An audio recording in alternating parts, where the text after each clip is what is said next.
Bekam adalah ginjal plus. Ginjal adalah organ yang mengeluarkan racun-racun atau zat hasil sistem metabolisme yang tidak berguna tetapi larut dalam air. Contohnya apa? Urium, terus kemudian apa? Kreatinin, asam urat, kolesterol.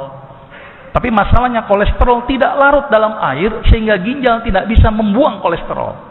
Dia hanya membuang urium, kreatinin, asam urat. Terus bagaimana kolesterol bisa dibuangkan, Pak? Kolesterol bisa dibuang ketika tadi bekam. Bekam adalah fase pembuangan ginjal plus. Artinya apa yang dibuang ginjal dibuang juga oleh bekam, tapi apa yang dibuang oleh ginjal yang tidak dibuang sama ginjal tapi dibuang oleh bekam. Bahasa medisnya adalah ginjal membuang hidrofilik, arti yang larut dalam air, sedangkan bekam membuang hidrofilik plus hidrofobik. Apa itu? Yang larut dalam air dan larut dalam lemak. Maka itu kenapa bekam bisa ngobatin kolesterol. Bekam bisa mengobatin kelebihan urium dan kreatinin. Bekam bisa mengobatin asam urat. Bekam bisa menurunkan tensi. Kenapa? Saya akan terangkan nanti di sini. Berarti kesimpulannya adalah bekam membuang zat-zat yang tidak berguna seperti ginjal membuang zat-zat yang tidak berguna, namun bekam bergunanya plus.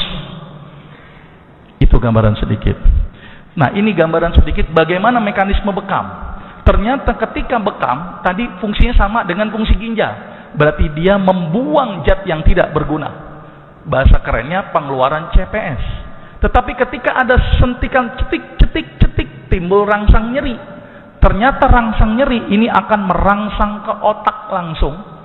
Di otak nanti akan keluar endorfin. Apa itu endorfin?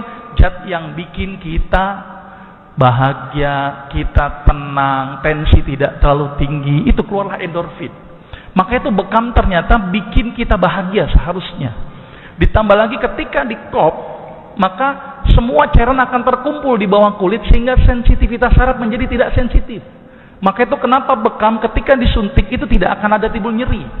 Karena sudah terakumulasi cairan interstisial dalam jumlah yang banyak.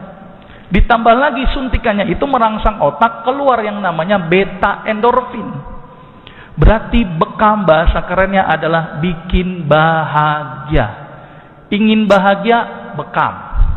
Tapi menjadi tidak bahagia kalau bekamnya lagi mikirin utang. Nah, itu lagi nggak bahagia itu. Maka itu bekam seharusnya bikin orang itu menjadi rileks. Karena